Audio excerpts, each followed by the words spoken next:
Ես մի փոքր մտքերին կարձարականքեմ հետո հարցը կտամ, պարոն Ավինյան, որ ասում եք, որ կատարողականը շատ բարձր տոկոս է կազմել, զեկուցողին հանձնաժողովի նիստի ժամանակ հարց հնչելու պարագայում քանի տոկոս է կատարվել, ասես պատասխան չունեն։ Այսինքն նորմալ քաղաքային տնտեսության կամ նորմալ կառավարման համակարգի մեջ զեկուցողը ձեզ պիտի ասեր քանի տոկոս է կատարվել։ Հիմա ինչը վերաբերվում է, որ ասում եք նախընտրական քարոզարշավին ինչ ասել ենք, կատարել ենք, հաղթանակի 40-ամյակի զբոսայգին։ Խորհուրդ կտամ վաղ այցելեք կամ մտեք իմ TikTok-ի էջը նայեք ձեր սարքած այգին։ Մի հոգի արևոտ օրը դուրս չի գալիս ման գալու։ Մասիվի վերածննդի այգին։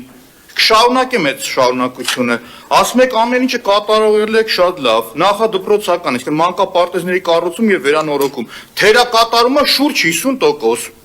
ձեր մոտ ամեն ինչը դա փայլուն է, դա ամեն ինչը նորմալ է, պաշտպանությունը, այսինքն մեր երկինը գիտեք ինչ խնդրի մեջ է, 66% է կատարողականը,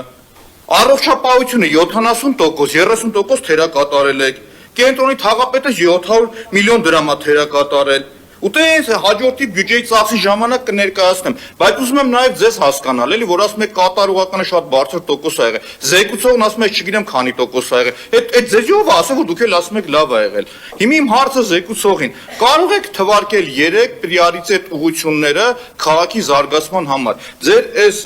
բաց ոչի շարադրության մեջ ես չկարողացա հասկանալ որոնք են։ Խնդրում եմ մի հատ կասեք, շնորհակալություն։ Տիկին Բաբայան,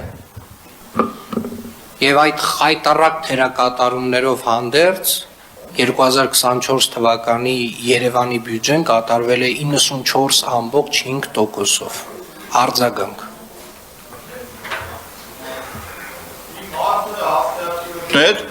Զեկուցողին մի հատ դուք պատասխանեք, հետո ձեզ արձագանքելու ոնց եք կատարել, դա հաջորդ բյուջեի կատարողականը։ Մի հատ իմ հարցին պատասխանեք, որոնք են 3 առաջնահերթ ուղղությունները։